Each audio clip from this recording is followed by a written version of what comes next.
Good morning. My name is Jaleesa Martin, and I would like to welcome you to this training session.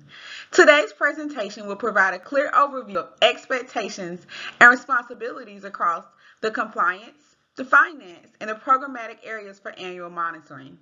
The overall goal is to strengthen understanding of how each component supports successful annual reviews, reduce common issues, and help ensure accurate and complete documentation.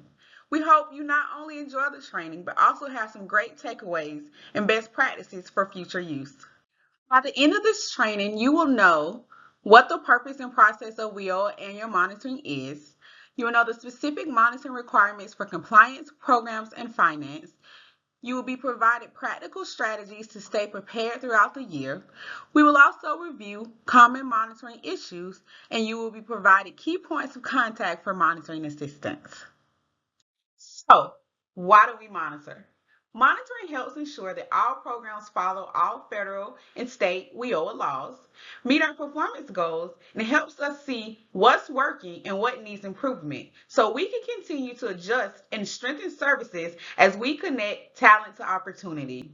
Monitoring also supports transparency and that we're using funds as they're intended to be utilized. Hello, and welcome to the compliance section of Monitoring Matters. I am Gerald Sidnor, Compliance Manager. I want to take a minute to introduce you to the team. We have Dayon Woods, Senior Compliance Specialist, Deanna Barrett, Compliance Specialist, Rashawn Pratt, Compliance Specialist, Jasmine Robeson, Compliance Specialist, and we have Miss Jennifer Houston, Strategic Population Specialist. She is our Youth Services Lead. Prior to monitoring, first there's scheduling. During this phase, someone from the compliance team will contact all the LWDAs with a request for blackout dates. Based on the information received, we will then complete our schedules. Second, there's the data request. The data request will be sent out 6 weeks prior to the entrance meeting. This is a request for selected programs, finance, and compliance-related documents. Compliance will then receive and review documents and will complete some compliance tools. We conduct what we call a pre-planning meeting. The pre-planning meeting happens the week prior to the entrance meeting. It allows our monitoring team opportunity to get together and talk about some things such as were the financial samples received, were all prior year findings corrected, are there any concerns for the local area, just to name a few things. Then there's the entrance meeting.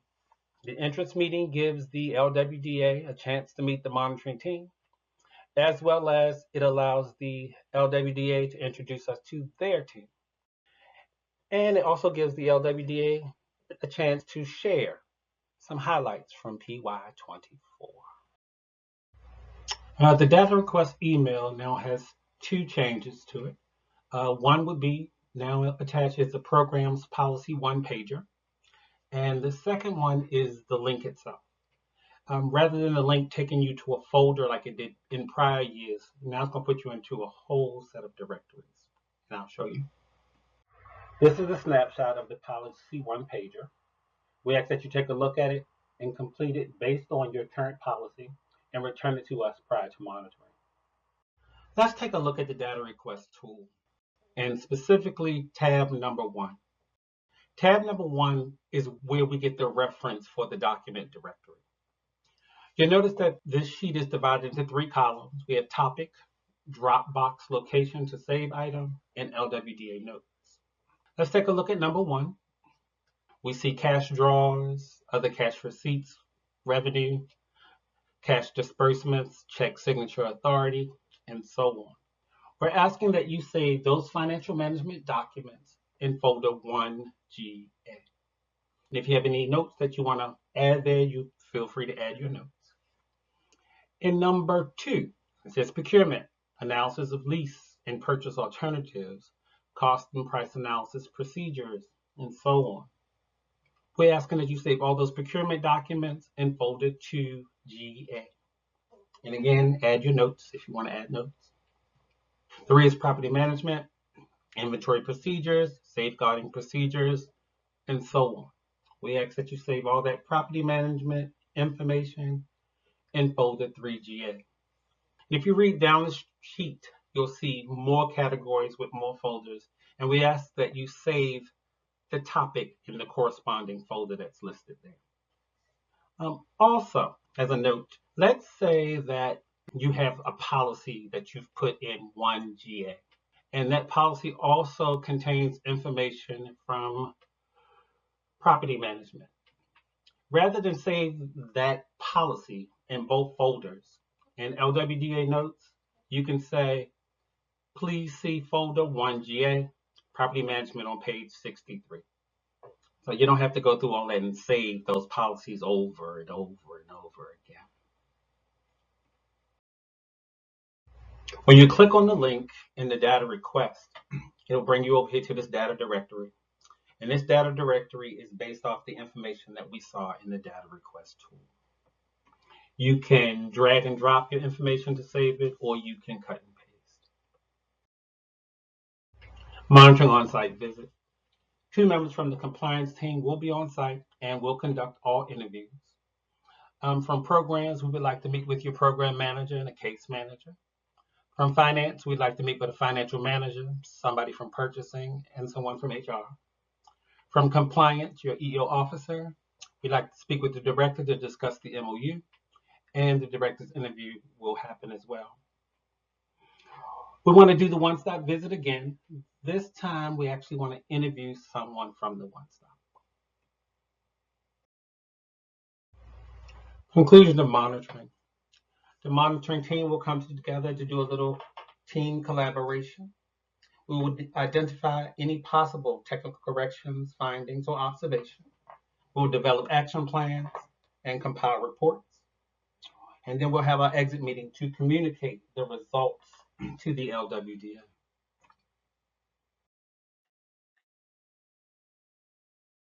Now that you've heard all about how compliance monitors, let's talk about how we do our portion of monitoring from a programmatic perspective.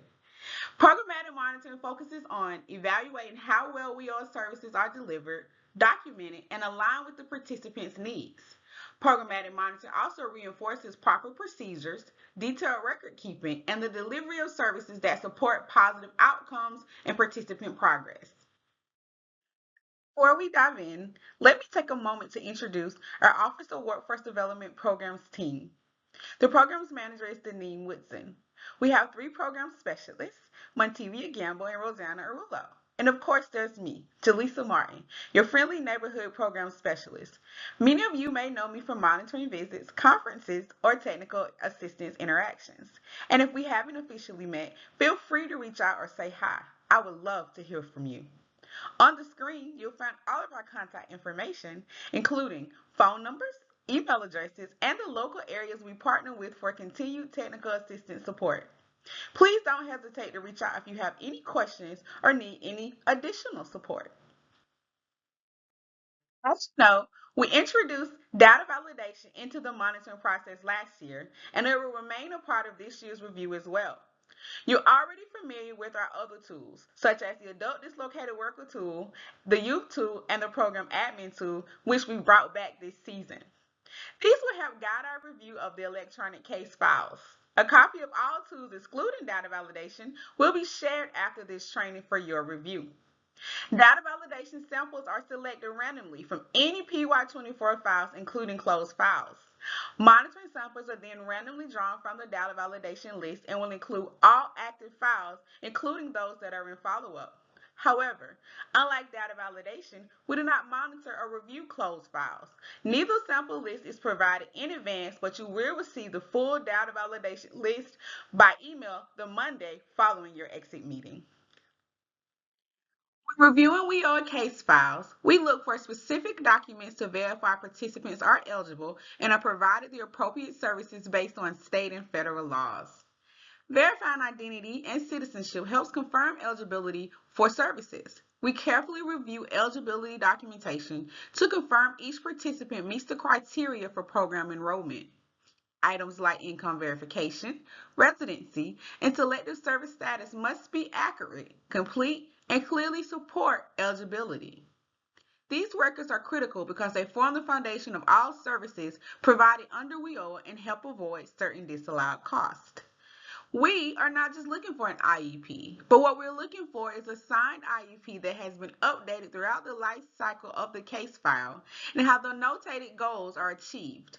We're not just looking for driver's licenses, birth certificates, or social security cards. We're looking for clear, legible copies of those items that are easily identifiable based on the name they have been saved as. Having the correct supporting documents can assist with tracking progress and outcomes, making sure participants achieve measurable results. Listed above are additional documents we look for during monitoring. We examine training records like ITA vouchers, supportive service forms, credentials, OJT paperwork, such as the pre-award review, and measurable skill gains. These documents are directly tied into verifying the participant's training and the cost and outcome of that training. Overall, uploaded documents should be clearly labeled, easy to open, and legible. We often come across blank uploads, duplicate files, or documents that won't open at all. These issues can slow down the review process. Taking just a moment to double check the files before uploading can go a long way in improving overall file quality and helping to avoid findings. Service delivery and case management. WIO is not just about the services we provide, but it's also about how we provide those services. Effective case management starts with clear communication and actively listening to build trust with participants. It's important to keep case notes updated and use documentation to track progress and supportive services. Quality customer service also means being respectful, being responsive, and being focused on the participants' goals every step of the way. Based on the testimonials that many of you have submitted, WIO has greatly improved many people's quality of life by helping them go to training and achieve self-sufficiency. And that is a direct result of the work we all do by providing great service delivery and case management. Follow-ups are always an ongoing work in progress, and they should be about useful engagement with participants after exit. While completing the follow-up is important to meet performance requirements, providing quality follow-ups demonstrate that we know where our participants are in their employment or training journeys and can report accurate outcomes. During monitoring, we often see case notes that only say left voicemail or no response, which doesn't provide a full picture about follow-ups. Quality follow-ups include context, such as if they're working, where they're working, any changes in wages, or if additional resources are needed. Now let's take a look.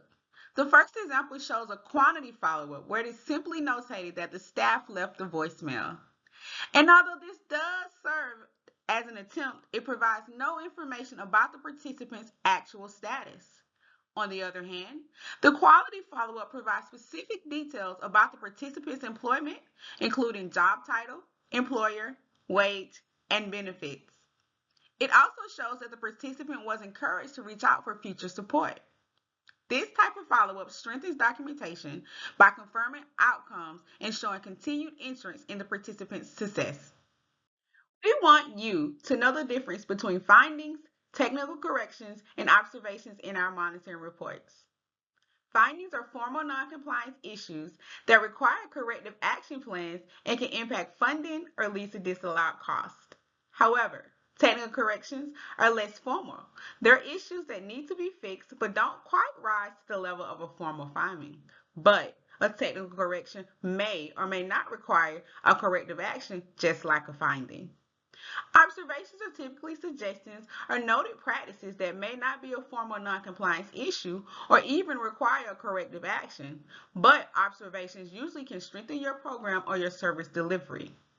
It is important to note that while technical corrections and observations are not findings, they can lead to future findings if the issues are not corrected.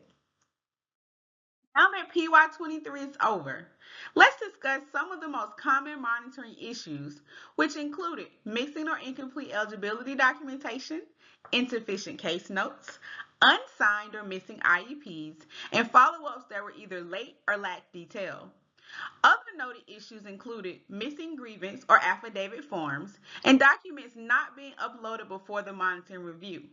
As we continue to strive for better case management, these issues can be reduced by focusing on timely documentation, consistent file maintenance, and using your yearly monitoring feedback to guide your everyday practices. The goal should be to build these habits into your daily routines so that having strong, completed files becomes your norm, not just something that only happens when we're reviewing the files for monitoring. What should your local area be doing when you're not being monitored? We get asked this question a lot. In short, you should operate as if you're still being monitored or that you could be monitored at any given time. Preparing for monitoring should not be a once a year task, but something that's built into your everyday operations. Staying organized, keeping documentation up to date, and collaborating regularly with OWD can help reduce last minute stress and avoid recurring issues. Tools like shared trackers and peer support from other local areas can make it easier to stay on track and learn from others. When local areas stay proactive and responsive, monitoring becomes a smoother and more productive process for everyone involved. Now let's have a quick brain recap. The issue says, I save my files in a mystery folder called miscellaneous underscore final underscore final in all caps underscore. Use this one underscore two. Compliance should be able to find that, right? Give me a thumbs up if you say yes, it sounds organized. Give me a thumbs down if you say no, we don't accept treasure maps. Correct answer is no. We don't want to have to guess what you uploaded. It slows down the monitoring process and causes unnecessary confusion and back and forth. Files should be easy to locate using clear folders and file name. And as Gerald has mentioned earlier, we have taken care of that for you by creating a folder for each piece of requested documentation according to the data request tool. However, if you still have any issues, please do not hesitate to reach out to the compliance lead for your monitoring. If you're unsure who that person may be, it will be the compliance specialist who also sent you the data request via email. Let's have one additional brain recap. The question says, if there's no case note, but I promise I did the service, I do get credit, right? Thumbs up for yes, because you know what? Trust is important. Thumbs down because no, if it's not in the file, it didn't happen.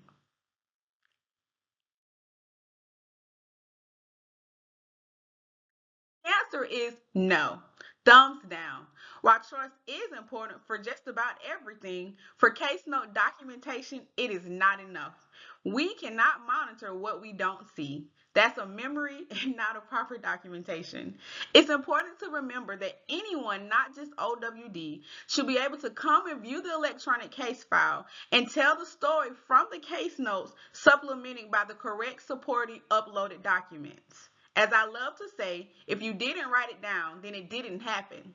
I also want to point out, while creating the case note is important, doing so in a timely manner is equally as important.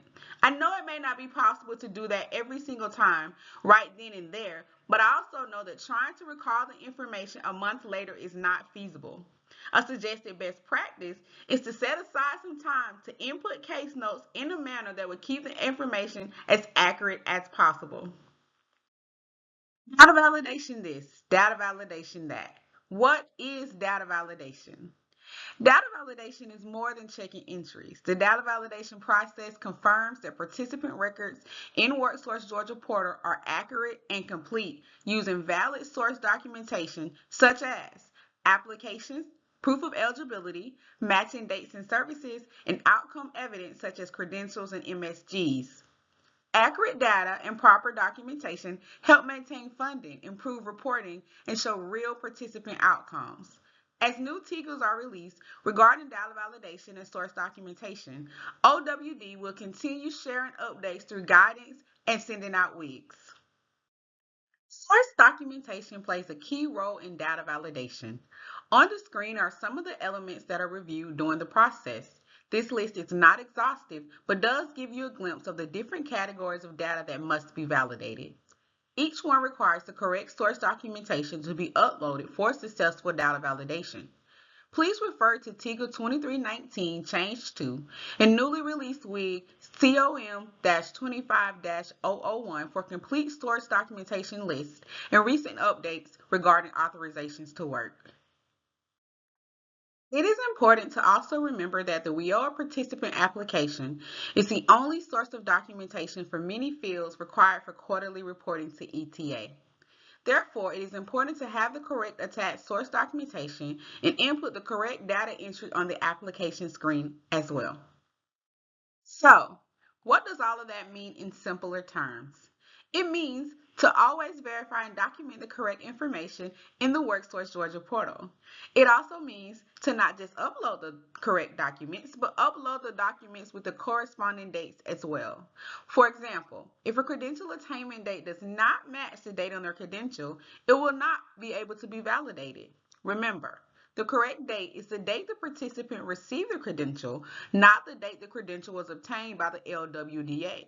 If there is not a specific date on the credential, the actual date must be case noted, which can also be used for data validation purposes. Here is a list of some of the common issues found during data validation from PY23. Any errors or elements that are unable to be validated will be identified during the monitoring review period. Local areas will be given the opportunity to correct the issues if they can be corrected. Sometimes, for various reasons, the errors cannot be corrected.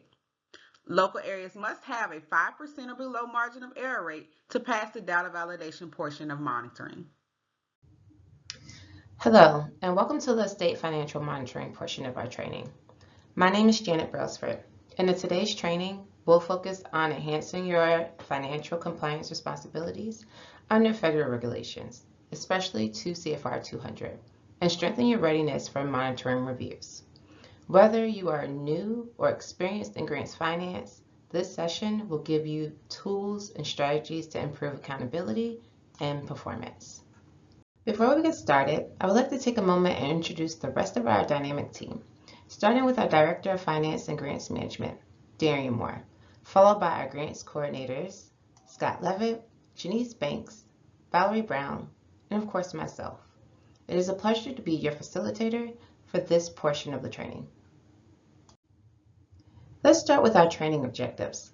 Today we aim to clarify the financial compliance responsibilities shared between state and local areas, deepen your understanding of financial monitoring required outlined in 2 CFR Part 200, strengthen your ability to prepare for and respond to financial monitoring using key tools, and finally, we want to emphasize proactive risk management and the role of internal controls in preventing compliance issues.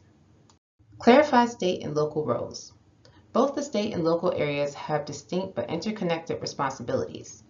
The state is responsible for overseeing compliance, conducting fiscal reviews, and offering technical assistance. Local areas manage the day-to-day operations like budgeting, procurement, payroll, and documentation. Together, we ensure that federal funds are used appropriately and effectively. The goal is partnership and accountability. In other words, we are all on the same team. Understanding 2 CFR 200, often referred to as Uniform Guidance, is a federal regulation that governs how we manage federal awards. Here are some key sections that apply to you. Section 200.302. Each state must expend and account for the federal award in accordance with state laws and procedures for expending and accounting for state funds. Section 200.303. Establish, document, and maintain effective internal controls. Section 200.305 covers payment and cash management, including drawdown timing.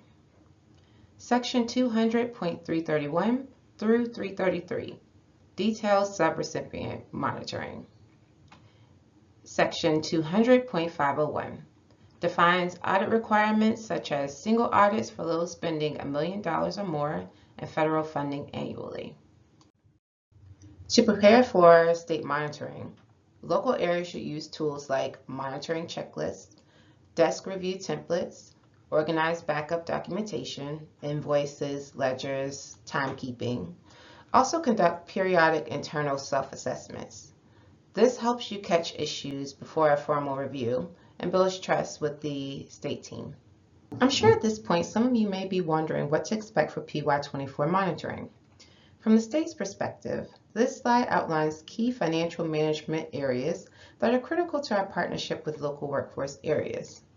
Each of these components directly supports strong stewardship of public funds and ensures alignment with federal and state requirements. Starting with cash management. We expect local areas to manage cash drawdowns carefully, balancing timely access to funds with minimizing cash on hand. Proper cash flow tracking ensures compliance with the uniform guidance and promotes fiscal responsibilities. Prepaids. Local areas should monitor prepaid expenses, such as insurance, rent, or software licenses, to ensure that they are recorded accurately and allocated appropriately. This protects against misstated financials and supports clean audit outcomes. Salary and cost allocations. We place strong emphasis on proper allocation of staff time and shared costs across funding streams. Cost allocation plans should be current, consistently applied, and reflective of actual time and effort, aligning with federal cost principles under 2 CFR Part 200. Disbursements and contracting. Timely and compliant disbursements are essential. We review local contracting practices to ensure procurements are fair, competitive, and properly documented, especially when federal funds are involved. This safeguards integrity and transparency in vendor and subrecipient relationships. And finally, one-stop operator procurement. This is a federally mandated competitive process. All LWDAs must follow all federal, state, and local competitive procurement requirements when selecting the operator of the comprehensive one-stop. This role is central to system coordination, and proper procurement protects both service quality and compliance. Overall, these focus areas reflect our commitment at the state level to support local areas through guidance, monitoring, and technical assistance, ensuring strong financial management across the system. Let's close with this critical point. Risk management isn't about reacting. It's about being proactive. Start by identifying potential risk early, like cash management issues or procurement gaps. Establish internal controls. For example, separate staff who request purchases from those who approve or pay them. Regular staff training and written procedures are key. These practices help protect your program and ensure smooth monitoring experiences. If you notice any errors or something just doesn't look quite right, please don't hesitate to reach out. We're here to help and can work with you to get things sorted out. It's always better to flag issues early so that we can make sure everything stays on track. For technical assistance and additional resources, please refer to the following materials provided by the Technical College System of Georgia, Office of Workforce, and the Electronic Code of Federal Regulations, ECFR, Workforce GPS, and Guidance for Internal Control.